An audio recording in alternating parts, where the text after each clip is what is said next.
Hi everyone and welcome to Cloud Conversations. I'm Peter Rising and for the first time I am coming to you from my new garden office. I will apologise in advance that if it sounds a little echoey, it's because I've literally moved in. I've got a small desk, a small chair, as many of you might have seen on Twitter. The reaction to it's been phenomenal and I couldn't resist working in it today. So bear with me. I will get there with furniture and stuff to get rid of the echo, but delighted to be back with Kat Greenan. Hey, how are you doing, Kat? Haven't seen you for a while. I know it's good to be back after the Christmas break, and I've been watching your office built from the ground up. I feel like it's my office because I've just seen it from its birth. So I'm so happy to see you today in the office and the episode. Woohoo! I can't wait to see all the furniture and everything. We'll all geek out over Twitter over it, so don't worry. Coming soon. As we record this, it's a Saturday lunchtime, and the furniture has been ordered from Wayfair. It should be coming Wednesday, so I've got a few more days to wait, but we're getting there. Fab. So by the time this is released, it'll be ready and sorted and filled with furniture. So exciting. But I have the absolute pleasure of introducing our guest for today, Sara Fennah. So Sara is a Microsoft 365 consultant, Microsoft certified trainer, MVP blogger, and holds over 30 Microsoft certifications. Oh my goodness. Sara, wonderful to have you on the show. How are you doing?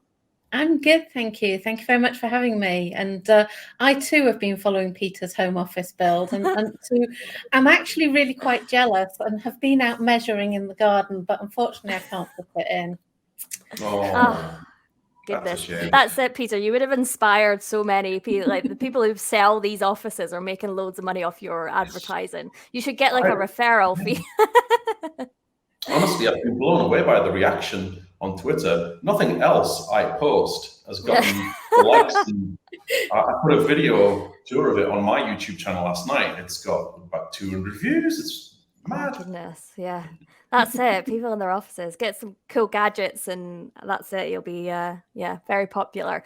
But Sara, wonderful. Would you be able to tell us a little bit about yourself, for those who maybe aren't aware of who you are and what you do? Yeah, so as you say, I'm work with Microsoft 365 primarily as a trainer. So I spend most of my life training other people on Microsoft 365. I started work many years ago training new graduates to use their computer, mainly from an office perspective. Gradually have moved through as my skills have developed into training the IT professionals, and kind of addicted to the world of the Microsoft cloud, I guess you'd say. That sounds familiar. Like we're all kind of in that situation of, a bit obsessed with tech. So you mentioned there that you were a trainer, you started training graduates. So you've always kind of been involved in the Microsoft technologies then, or, is that something you've always done? No, I mean, I did my degree in German. Oh, wow. Qualified as a German teacher for secondary school. Taught for a year and realized I actually didn't like classrooms full of children. I mean, the actual classrooms were fine, but once they filled up with the children, with the students. I get where you're coming from. I salute teachers. I don't know how. I've got a very long-term friend who's a teacher in secondary school, and I always say to him, how do you do it? How do you maintain control, and how are you not terrified of them? Exactly. Well, I always say I went into teaching to teach. If I'd wanted to go into crowd control, I would have gone into the police force. And if I'm perfectly honest, the crowd control aspect, the classroom management aspect wasn't my strong suit. And therefore, I ended up in IT by accident, helping out a friend who was setting up a software consultancy company. With that, we were taking on new graduates who were brilliant at programming the computers, but writing a document or sending an email just wasn't in their skill set. So I was using my training skills to help them, and my career has kind of snowballed from there. Amazing. I mean, I think when it comes to what we do in our jobs, even if you're not a trainer, there is always an element of teaching in it. And so I used to teach, and I don't know how I did this to travel. I didn't want to be a teacher, but I did it to travel. So I taught English to 4-year-olds in China for 6 months. I'm not a huge fan of children, and because I've got three younger brothers and sisters that I brought up. I'm the oldest, so I feel like I brought up 3 kids. So I don't really want to hang out with kids now because that's all I did for my whole childhood. But I did it to travel. But honestly, the kids in China are like they're well behaved. They are smart. There was some of the kids that were 4 years old, like speaking fluent English, and I was like, "Why am I even here? You're smashing it. This is amazing." But that there's always been an element of teaching now in this job, although it's consultancy, it's workshops, it's teaching people about technology. So I think you always got to have those kind of skills when it comes to it. So you're over your career. The 30 certifications. When I saw that, I just thought, "Oh my goodness, that is." Well, actually, I did a new one this week, so I've had a recount. What's the recount? I'm up to 49 exams passed. 49. Oh my goodness. That is, yes, well done. That's definitely an obsession. Yeah. It's like a check, isn't it? Like, oh, I'll get that one in and I'll get that one in. What's the toughest one, would you say? What's the toughest exam out of the 49? The toughest one I've done two are probably equal. And those were the ones for the Microsoft 365 Expert Admin. Right. So the MS 100 and the 101. Those are actually the first Microsoft 365 exams I ever took. Okay. And I was in the process of upskilling from being an office trainer to being what we call the IT pro trainers, training the administrators. So for me, that was a real stretch. Yeah. I took it in beta, so it hadn't even been fully released. There were no practice tests or anything, any materials for it. And I passed. Tamara, you passed. You passed. That's it. No, I mean, if I were to take them today, it would be a very different situation. When I look back at what I knew then, it's like, how on earth did I manage to pass that? But they were. I found those really tough, not because of the content, but because of where I was in my career and my knowledge and my journey, if you like, when I took them. It's a really different perspective from an end user to an admin, because you've got different priorities, you've got different things you want to do, but also using the technology is different. You're setting and creating policies and setting things up rather than just consuming and using the technology. So I can see how that switch would be quite difficult to do. Yeah, I started using Office 365 when it first came out. I mean, my tenant was that I use today still. It was set up in April 2011. Wow. So I literally have used Office 365 since day one. It was one of the first beta tenants in the UK. So my IT skills have kind of grown with the tool. So from that perspective, it's not been so difficult. But I don't have that traditional IT background. I don't have that technical background. So exactly as you were saying, Kat, that kind of configuration, it didn't feel natural to me. It's all something I've had to really learn as I've experienced it, really. Yeah. And I think we're seeing a lot of that in recent years. People that we've talked to, people who have had these happy accidents where this has not been their intended career path, but they've ended up doing this and found that they love it, and so often see it, which is so amazing that people are getting into tech. But yeah, those exams, those MS 100 and 101, they're tough exams. The thing that I like about them now, the way Microsoft do them, is that the renewal process is very fair and very straightforward. It's hard not to get recertified, isn't it? But it does force you to keep your knowledge up to date. So I quite like that. Yeah, and you say it's hard not to get recertified. I failed one. I failed a renewal, and I'm quite happy to admit to that. I'm not perfect. I don't know everything. It's about learning. Yeah. Oh yeah. Totally. I did the renewal for the MS 500. That was the first renewal I did. Yeah. And I didn't pass it. And I'm thinking, hang on a minute, I know this stuff. But the way the questions were written was slightly different, and you can retake the renewal tests again. So it wasn't a problem. That's what I was getting at, actually, the fact that if you fail that first, because I failed one too, but you get to retake it. You get a certain amount of times to retake it. I'm not sure what the threshold is, but I've never had to do it more than twice. But it made me realize that, I need to go off and have a look at all this material a bit more and try it again. So, but I do like that it's free to do your resits, and it's not under exam conditions, which is also very nice. And it's also really quite simple as well to do those renewals, in terms of if you don't get it right first time, there is a learning path to help you move on to look at the topics that you need to look at and actually build up your skills and your knowledge. And it is only testing you on what has changed. So I recently did my Teams admin renewal. And a lot of my questions were the security and compliance questions, because they weren't in my Teams admin exam when I first did it. So it seems very, very fair. Yeah.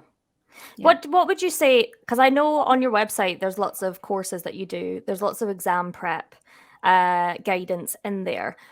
For people who are maybe they're in your position where they're not used to rolling out technology, but they're looking at doing these exams. And we know there's a couple of people that we've spoken to, again, in that situation. What's your advice to those people when they're preparing for those types of exams, where maybe they don't have as much practical experience with the technology, from an IT perspective, and have to make the effort to learn it?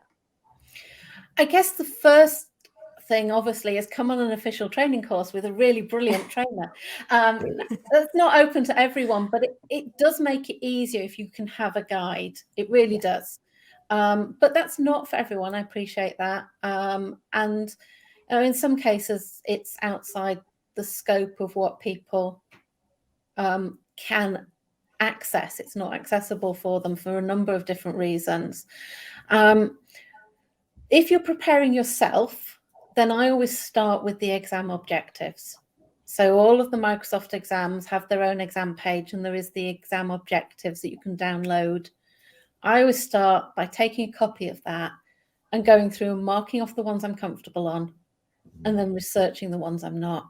But you do need to get hands-on. So if you go on a course, we'll give you a lab, a virtual environment to work through, to practice. But if you're doing it yourself, set yourself up a trial. Don't do it in your production environment for the first time ever.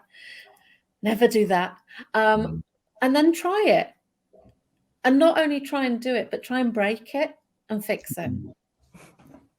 I think that's such good advice. Try and break it, then try and fix it once you've broken it. I think that's so important, is if you don't have a role where you're getting practical experience or hands-on experience with the technology, doing it yourself, there's such a difference between reading a Microsoft Learning Path and seeing some screenshots to actually going in and configuring something yourself and creating policies and seeing what works and what doesn't. Because half the time, if I'm honest, I look at some of the Microsoft documentation, I'm like, oh, that's easy. Like, that's fine. And then I'll go and do it. And I'm like, why didn't that work? So in your area, Peter, DLP policies, I'll create one. I was like, oh, that's easy. I'll just go in and create it.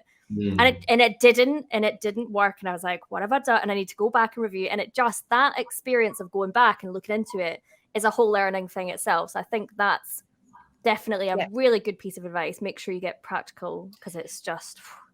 and so different. Even if you do come on a course, don't just do the lab.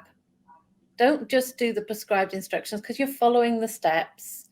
That's fine. Actually go through and play with it further, dig deeper. What other options are available? You're picking option A, but what are options B, C, and D? Because they're not necessarily only going to ask you about option A in the exam just because it came up on the lab in the course. So if you want to know the technology as well as pass the exam, it's about really digging into the concepts.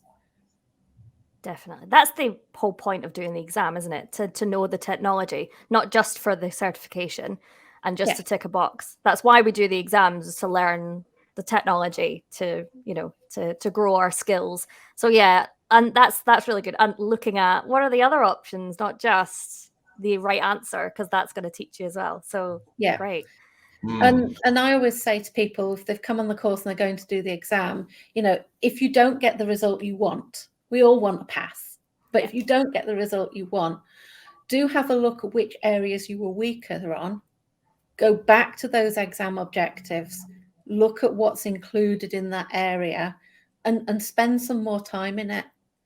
And in actual fact, it's almost better not to pass first time, because when you do pass, you've got a much deeper knowledge. You've really put the time in there now as well. So for practical purposes, it's actually not a hindrance at all. We've all been learning from mistakes. To pass everything, haven't we? Yeah, definitely. And I totally agree with that. Actually, I failed a fair few myself, and after the initial sort of disappointment that, oh dear, I've got to try this again, you look at the scorecard, and those scorecard breakdowns, as you say, are really useful to show you where you were weak and you know what to focus on. But there is also an element of luck of the question on the day as well, isn't there? Because I've had two exams, the same exam, the reset was totally different. Had a totally different focus for some reason. So, and the margin of passing and failing is so fine, because if you get 699, you fail. If you get 700, you pass. And I got 700 once, but a pass is a pass. Yeah. I've had just over 700. Yeah. I said I've got just over 700. I was like, skin in my teeth. But I got it. So yeah, I've had the 701. Yeah. I think anybody listening to this is like, yeah, same. We've all just either just missed it or just passed it, and then some we've done well, and some probably not Rue, our co-host, our wonderful co-host Rue, who when he takes the Microsoft exam, he's frequently in the 900s. Of course. He is. He's a brainiac. To be fair, I don't teach every course that I've passed the exam in. I'll only teach if I really feel strong. I've got a very strong knowledge in that technology as well. So that doesn't mean the exam I passed with a very low mark I don't teach, but I've spent a lot more time and effort going back into that topic, and a lot more time preparing for it as well. I always say, if you've got 700, you can do the job. Yeah. If you've got 800, you can teach it with prep. Yeah. If you've got 900, sit back, relax, off you go. If you've got 900, you'll have employers headhunting you very likely. Yeah. Over your skills. But also, as you said, Peter, it is the look of the exam questions that you get. So, one day you might get 900, the next day with a different mix of questions, you might not do quite so well. Yeah. Completely. And what's your favoured means of doing the exam, Sarah? Because obviously you can do it in a test centre, you can do proctored. In lockdown, we were all forced to do proctored. And I did my Teams, which is the last one I did, the Teams exam in 2020, proctored. And I hated the experience. I want to go back to a test centre. What's your preference? I don't mind. I get very, very nervous. So for me, in some ways, I prefer being at home. Because when I get nervous, I start glowing, and there's no one to look at me. So I don't feel so embarrassed about sitting there glowing. I probably prefer the proctored experience, but I have a lovely test centre close to me. And I do miss going in and seeing them. It's also a company I've trained for as well. So I miss people, but I prefer being in my own quiet little space. Yeah, I get that, and that is the one exception to me. It's the one thing that I like to go somewhere to do something, because I'm very much the same. I like being at home. I don't particularly miss being on the road for work and traveling. I'm happy working in this way. So that always seems a bit of a contradiction in terms for me, but there you go. Yeah, I guess it's just, especially for testing. So I've done both. I think I prefer the one at home. Although you still have to take the photos and you still get and it's still, an official professional thing, that feels like there's less pressure than going into that test center and in that booth. And it feels like a little bit of less formal. So there's less pressure. So it tends to do better. Saying that though, now I've got a dedicated space. Well, might change my viewpoint on it, because I was always so scared that I would get interrupted it's a real distraction because if you make the slightest indiscretion, you can be disqualified, can't you? I fortunately wasn't, but I did get told off during the exam for muttering. I was reading the questions out loud because I'm a sort of speak to yourself sort of person. And suddenly the microphone started blaring, the speaker started blaring at me, "Please do not read the questions aloud." Yeah, I did one early in lockdown. I can't remember which one it was, but my son had his music playing quite loud, and they're like, "Who's in the room with you?" Oh, goodness. Unfortunately, no one. That's actually my son 2 rooms away. And I couldn't get up and go and tell him to be quiet because I was sat in such a fan. But no, that's why you need that shed. You need that office shed. That's what we all need. Talking about the technologies that you specialize in. So obviously it's focusing, you're in Office 365, Teams. I know there's SharePoint and OneDrive and everything involved. What's your favorite? What's your favorite solution to teach? More interestingly, from an admin perspective, I'd say Teams. I love the Teams administration courses, but I also really like training people who are new to whatever technology they're approaching, and that light bulb moment that, oh, that's what it's all about. And you get that in all courses. So it's not so much the technology for me that's the draw in the training. It's the people. Yeah. I love that whenever I do workshops, there'll be customers where they're brand new. I love it when they're brand new because one, there's less pressure because I'm like, okay, fine. They're going to be excited about anything I show them. I'm not going to have, we're going to look at Teams, we're going to look at compliance, we're going to look at all this stuff. And one of the guys was like, yeah, so I really want to, and he was already excited about doing the workshop before we even did it. And they're my favorite types of ones because I feel like people are more engaged. They're more excited about it. They're asking more questions. And it's that, oh, wow, this is great. And then you bounce off of that. So that's definitely my favorite type of workshop to do. Don't they? Yeah, definitely. But it's not really the technology teaching wise that would be your favorite. It's the people. What about working with the technology? Have you got just a favorite one that you like to use, or favorite feature? Favorite feature, favorite, I wouldn't necessarily say it was my favorite, but I spend most time working with a task list of some kind or other. And when I was a teenager, I could keep everything in my head, but I'm not a teenager anymore, and the brain doesn't hold quite as much as it used to, or it feels like it doesn't. So I really like Microsoft To Do and the integration with all of the tasking lists, because I get people communicating with me from Teams. I can send it to a task from there, from Outlook with flagging emails, setting your own tasks on your mobile phone, sharing from any application you're in, web browser, into your to-do task list. Without it, I would be lost. no one would get an answer to anything.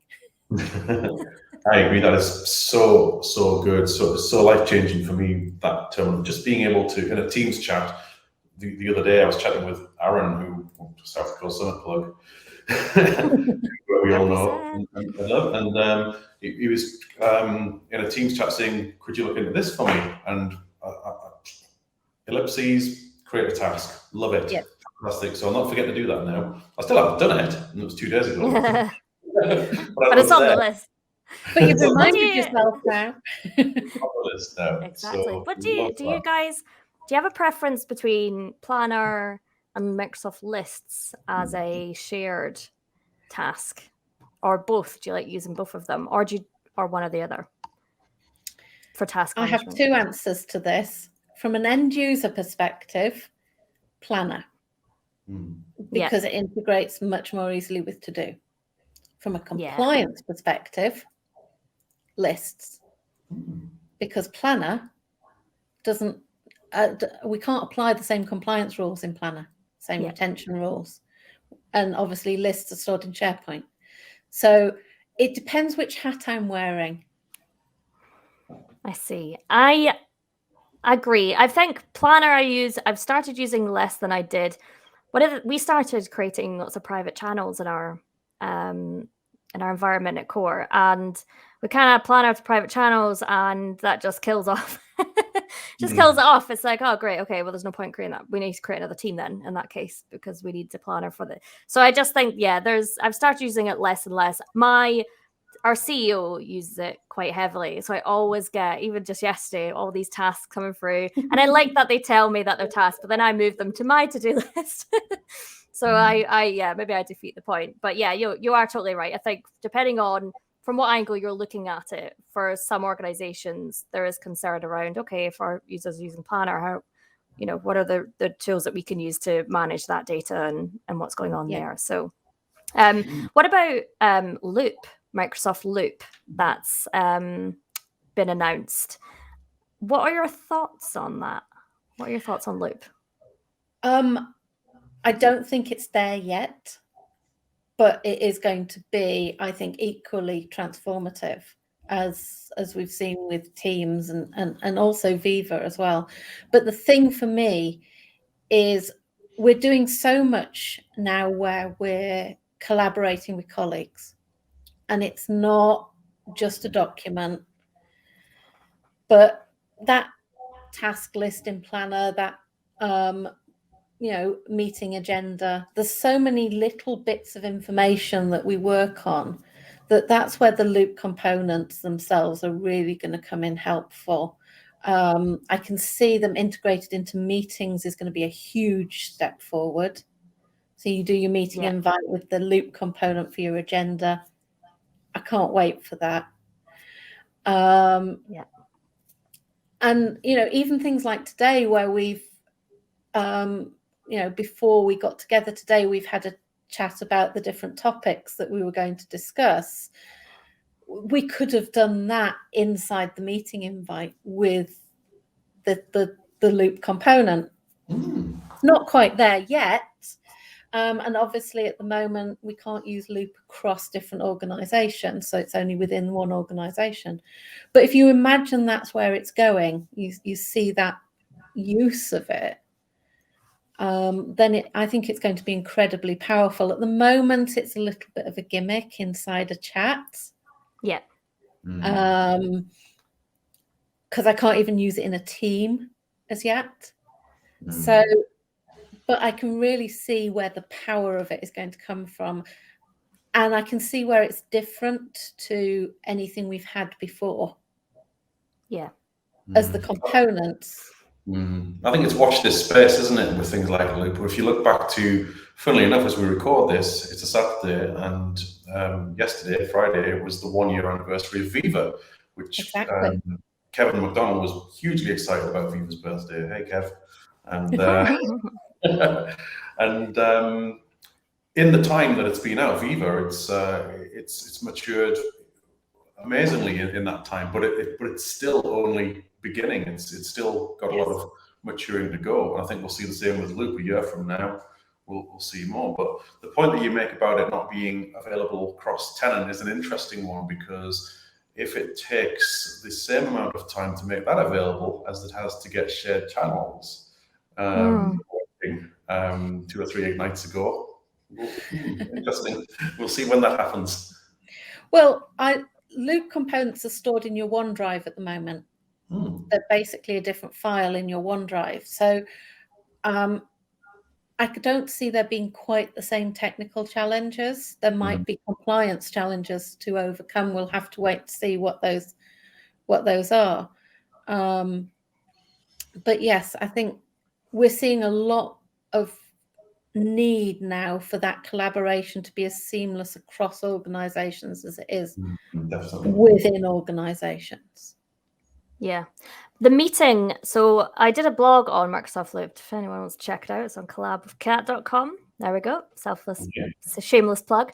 And the chat bit, I like the chat bit, was trying it out. And I was like, oh, this is quite handy. The meeting bit, I think I'm excited for that. And the reason for it is because for meeting agendas, there's a tool or an app, third-party app that I like to use called Decisions. And I always talk about when I'm doing, what app should you use? It's the ones, on my opinion, that's all based on my opinion of the ones that I typically use. And that is about creating agendas in a team and adding it as a tab, but also then on ad hoc meetings as well, where everybody can go in and add agenda items. You can assign them to different presenters. You can integrate planner and tasks. So it's a really great tool. You'd have to pay for it because it's a third-party app, but there is a free trial if you want. Everybody wants to check it out.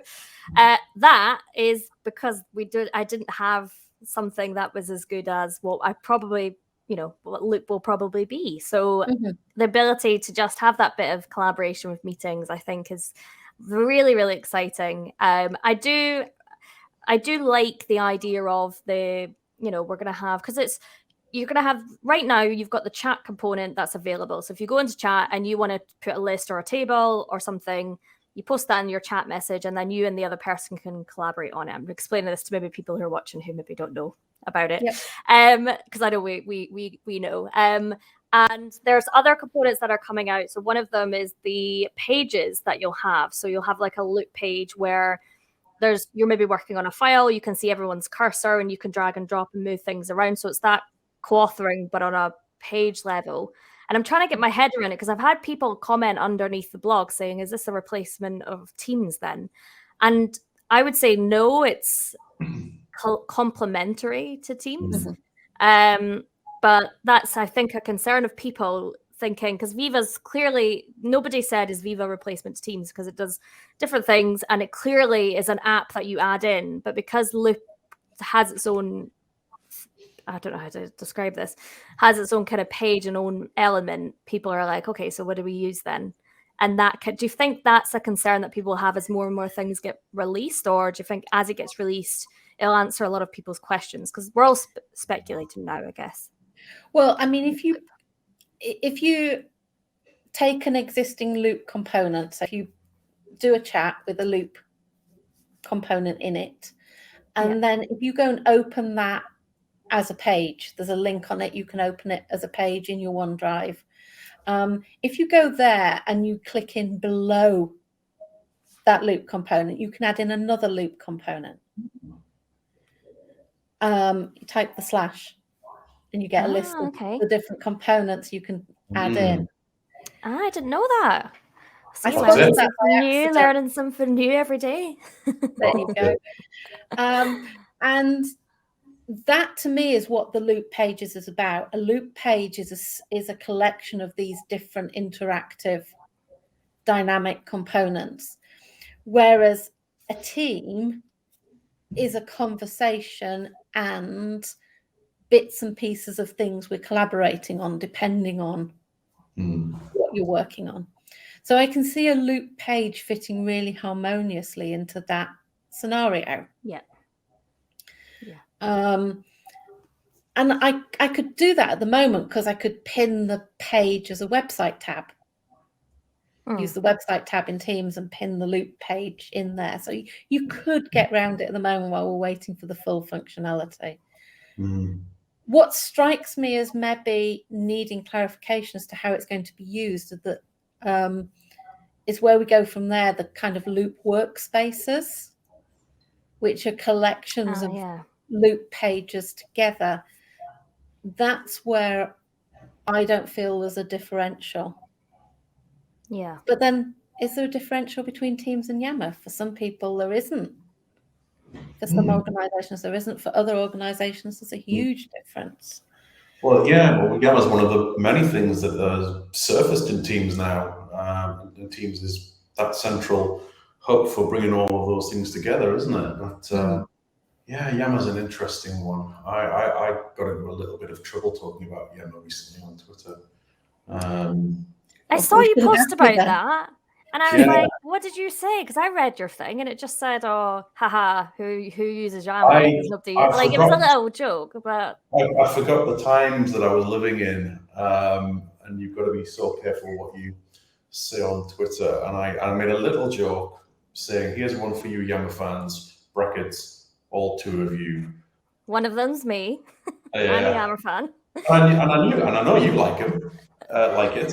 And then I sort of tried to suffix it with a sorry, just a little, some words to that effect, but it caused a little bit of a stir, and I underestimated how it was a valuable experience. I underestimated how much of a fan base Yammer has. I'm trying to be very careful here because I don't want to get into any more trouble. But I still bless you, Pete. You just wanted to make a little joke. Yeah, and now you're like apology. I think it's a niche product. Well, I see it as being incredibly useful for larger organizations with a very distributed workforce, which, let's be honest, is many more businesses than it ever was before 2020. But Teams, sometimes it's too busy if you've got a lot of people in. That conversation is just too fast moving, too unstructured to be useful. And Yammer gives us that, I'd say slower cadence, but a kind of more organized conversation and discussion. So I do think there are differences. Oh, undoubtedly. And I think its longevity, the fact that it's continued to survive despite many people, myself included, predicting its demise, shows that it has a place for sure. So, I mean, I first became aware of it in 2014 when I got into Office 365 a few years later than you, Sarah. That's when I first started working with it. And the place I joined at the time, they started using Yammer, and I said, "What's this?" And it's like, "Oh, it's like an enterprise Facebook," and we all signed up for it, took a look at it, and forgot about it. And but I think it's who you're aiming it towards, definitely, isn't it? That larger enterprise, because some of the responses I got to my post about it were very informative. Well, actually, we've deployed it to this scale of organization, and it's used very, very effectively. Ironically, where I work now at CPS, we use it better than anywhere I've ever worked, and I actually do use it. And I don't love it, but I don't hate it. It's kind of just there. But I get it. I still sort of don't quite know how it's survived as long as it has in some ways. But anyway, I'm going to shut up. I think with all of these different tools, it's a question of using them in the appropriate way for what you're trying to do. And I always say to people, in terms of using the right tool, you can use a screwdriver to hammer in a nail. You can turn it around, you can hammer in the nail that way around. It's much easier with a hammer. Oh, yeah.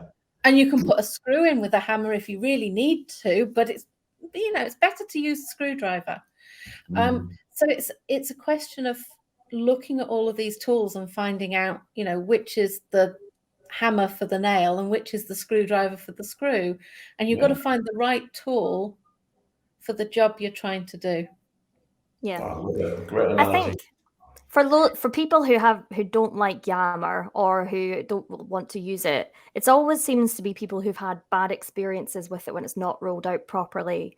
So you've just said there, Pete, we can turn it on and that was it. I've had other customers say, "Oh, my last company, it was just an absolute shambles."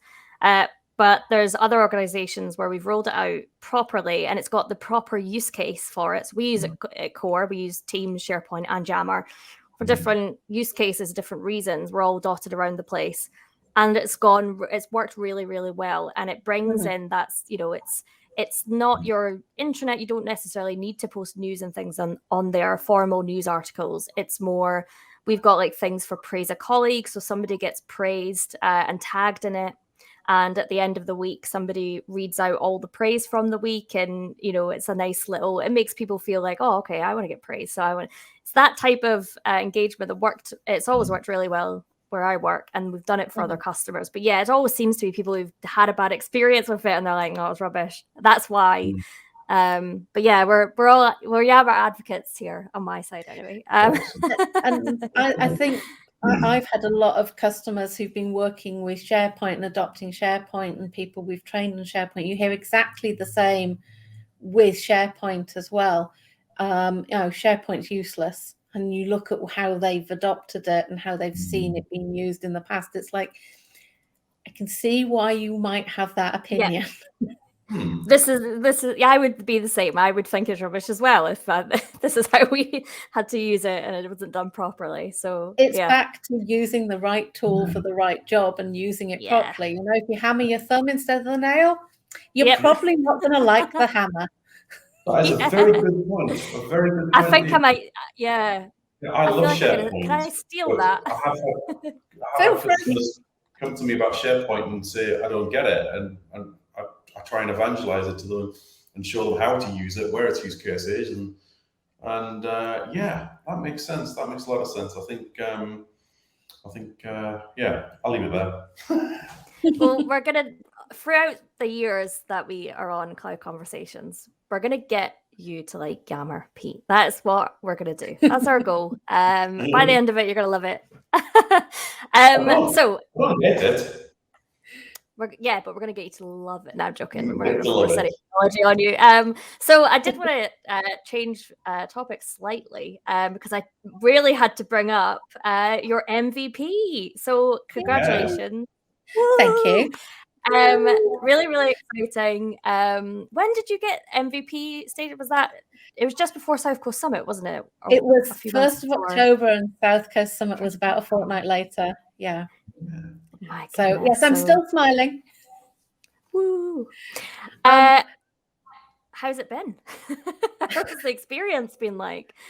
It's a whirlwind. It until you're actually in, as it were, you don't realize just quite what a deluge of information is available. But even then, it's still quite a challenge to work out where to go for the information. So it can be quite overwhelming. But at the same time, the opportunities that have come to me because of the MVP award, it's just been astounding. And it's just really nice because with COVID and being a trainer, my diary kind of emptied. With all of the community meetups and so on going online, and those two combined really gave me the opportunity to be more visible in the community. But at the core, I was still doing the same support work that I've always done, following on from training courses and consultancy with customers. And to have that recognized as being of value it just feels really nice. I'm sorry, it's a naff word, nice, but it really does feel nice. And it's so deserved as well. So deserved. And I agree completely with what you said there. I don't know if you heard the same phrase once you were awarded, Sarah, but when I was awarded, somebody, I think it was Alan Eardley, told me at the time, says, be prepared to start drinking from the fire hose. The amount of information that is thrown at you, it's hard to process it. But what a wonderful community, though. It is, and that drinking from the fire hose is correct, because you don't need all of that information. It's like you need a drink of water, but you don't need a fire hose worth. So it's about trying to find the bits that are useful, so that you can take the knowledge and the information and the opportunities and develop your career and help your customers with that development and that information as well, because that's effectively why we're doing it, isn't it? That's why we want to have the accreditation, so that we can use that information to improve and enhance the services that we're providing. Oh, definitely, for sure. And what I've found in recent years as well is the sort of companies that we work with, if you don't work for yourself, they are starting to really value the MVP title. There are employees who are actively seeking MVPs now, which is really incredible. Yeah, there's organizations as well who are now, I think, starting to encourage their own staff to, we'll help you, we'll give you support and time to go for this, because people, I think it's such a valuable, it's nice, you're in the community. I say this not being an MVP, but I'm in the community, but I can imagine it would be a great kind of career move as well. So it's great for your career, great for your networking, and you're involved in this community and talking about stuff that you love. So it just ticks all the boxes. It's made it easier to find out about what's going on in the community. It's made it easier to find conferences that you can apply to speak at, and in some ways it gives you a little bit of a kind of accreditation, if you like, that you are a valuable person to have speak. So from that perspective, it does help. I don't think it hasn't made me a better trainer. I don't think it necessarily makes me more knowledgeable. Okay. It's a nice pat on the back. Absolutely. But I'm really happy to be an MVP. I'm really happy. I'm really proud to be part of the MVP community, but I don't think it's the be all and end all of the jobs that we have and the professions that we're in. And that's maybe quite a hard thing to say as somebody so new into the program, but I think it's all about keeping it in balance. Yeah. Would I be doing anything different if I wasn't an MVP? No, not necessarily. Do I have opportunities that I wouldn't have? Possibly. Okay. Yeah. I think that. Sorry, Kat, go ahead. No, you go ahead. That's fine. Oh, thank you. I was just going to say, I think the vast majority of people who are MVPs, as you alluded to there, Sarah, would do it anyway. We get into this because of our love of the community. This is a wonderful community. And a good example of somebody who's sort of come out the other side of that is Al Eardley, who now works for Microsoft. And you may or may not know that if you work for Microsoft, you can't be an MVP, so you have to retire it. But Al's certainly not slowed down. He still has that passion for community. He's all over the place with user groups and blogs and speaking. So that's the passion that I love about the community, the sort of people we've got in it. Yeah, definitely. Exactly. It's nice to have the recognition, but it doesn't necessarily change what you would do anyway. Yeah, you've got to.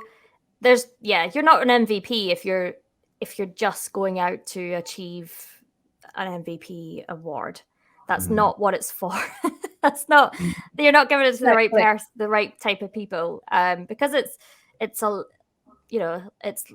rest of your life really that you're going to be involved in, doing stuff. So yeah, I think that's a really important point to note as well. And there are, there are commitments and expectations of the amount of time you're going to be willing to give to the community with that badge. It's not just an award, it's an expectation as well.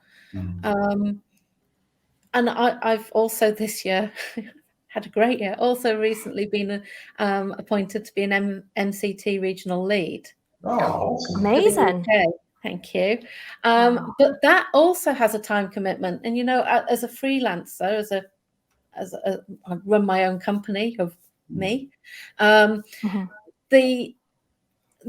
time impact is something that I did have to balance and consider quite carefully, because you do have to be willing to put in the hours. But as Pete says, the community that we're putting the hours into is really welcoming, is keen for your time, is grateful for the time that you put in. And I've made some great friends from being involved in the community as well. So it's not just about a career. It does become a life. Yeah. Definitely. But I like it, so I'm quite happy. Well, I don't know that. Yeah, that's congratulations. That's absolutely an amazing achievement. So that's going to be really, really exciting. And you mentioned obviously the time commitment, and you know we're obviously doing lots of stuff. The thing that I'm quite excited about for this year is the in-person conferences that are now coming in, and we met before at the South Coast Summit. And with the jumper there. On the other side, I keep getting my sides wrong.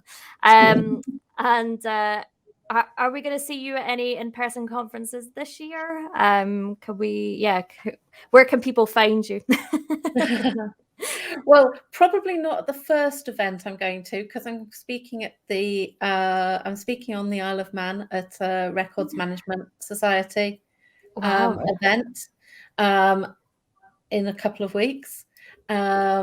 First in-person event will be Collab Days at Bletchley towards the end of February. I'm involved in Scottish Summit, which is now in June. Yeah. Hopefully also speaking at Comsverse. Yes. But I'll definitely be there because I'm volunteering there anyway. So I'll definitely be there even if I'm not speaking. And then we'll see how the rest of the year goes. I'm hoping to get out to Copenhagen for ESPC in November, and maybe one or two others. Sorry? The Bletchley Park one sounds really interesting. Are you speaking alongside Kev there again? Is that right? No, I'm speaking with Leslie Crook on. Leslie, right? On Viva, yeah. Then we've also got two trainer events coming up this year, one in June, one in October, that I'm helping organise as well, mainly for UK MCTs, but other people are welcome to come along if they can get to the UK. Busy year ahead then already. We're going to the Scottish Summit as well. You'll have all the cloud conversations hosts. I don't think Youre is going to make it all the way to Glasgow, but yeah, we'll have the majority. Isn't it? She'll be there in spirit. I'm planning to be at some in person this year. I nearly got to South Coast Summit last year, but couldn't in the end. But I'm planning on going up to Scottish Summit and down to South Coast Summit, and fingers crossed I'll make it, because I do want to get there and see people. I won't be at South Coast Summit this year. I'm doing something completely bonkers. Oh. My husband and son like running marathons. Okay. And they found one in Morocco on the edge of the Sahara, which is a back-to-back marathon, one on the Saturday, one on the Sunday. Oh, wow. Guess who kind of said she'd go to? Oh, my goodness. So instead of going to South Coast Summit, I'm going to be trying to complete two back-to-back marathons on the edge of the Sahara. Oh, wow. Good on you. Fair well done. That's play. Amazing. How do you train for, like, with the heat and stuff? Do you just have to kind of wing it? You train well, I need to do a lot more exercise than I have been doing. That's for certain. So it's a start. I think I'm just going to concentrate on just doing a lot more walking. I'm intending to walk it. I'm not a runner. Same. I've got 12 hours. Should be able to, yeah. Should be okay. So yes, that's it. Just go out and do more walking. I feel that's a good message for anyone. Get out and do more walking. But that's absolutely amazing. I can't wait to hear all about it when you do it. Well, we're at South Coast Summit, and hopefully Pete, I'll see you this year because we haven't met yet. We haven't. Can't believe it. I know. We're at opposite ends of the country as well. But yeah, Scottish Summit, South Coast. Yeah, we'll make it happen. We'll get there. We'll get there. I promise. I will make it somewhere this year, definitely. Good. Amazing. So I think we're pretty much, that takes us to time. Sarah, it's been absolutely amazing to have you on the show. We're going to ask the Terminator question, but I feel like if you've not seen the Terminator films, well, I'd have to say, unless you still answer. Go on then. I was thinking about this. Okay, so we'll ask the question. Go on, then. If you have seen them, which is the better movie, Terminator 1 or Terminator 2? I'm going to offend all Terminator fans. Oh, it's tense. Here we go. I would have to say my favourite is Terminator 2 because I haven't seen that one. I've only seen the first one. Okay. Do you know what? That's fine. We've got actually quite a lot of people who are saying Terminator 2. Well, maybe this gives you a something to do on your Saturday evening, right? Maybe what I'll tend to do is sit and write some blogs and then put some action film on that I can zone out to. So amazing. Thank you so much for coming on the show. It's been an absolute pleasure. Is there anything you want to share with the audience before we wrap up? Well, really just a thank you, because the audience are the people who have been coming to the community events, coming to the blogs, joining in with all of us, then helping to make the community what it is. So, and obviously a thank you to both of you for having me on the show. Oh, it's a great pleasure. We love doing this. It's so much fun. Yeah, definitely. And what we'll do is we'll share your LinkedIn and blog and website, so anybody can get in touch. You'll see it in the show notes underneath to one of Sarah's amazing courses that she holds on her website. There's also lots of guides and things on there as well, so check it out. And make sure you like and subscribe Cloud Conversations. I butchered this last time, so I'm going to try and make a better effort. So at CloudCons365 on Twitter, make sure you follow us. Subscribe to us on YouTube. Likes, shares always help us, so please make sure you do it if you enjoy the show.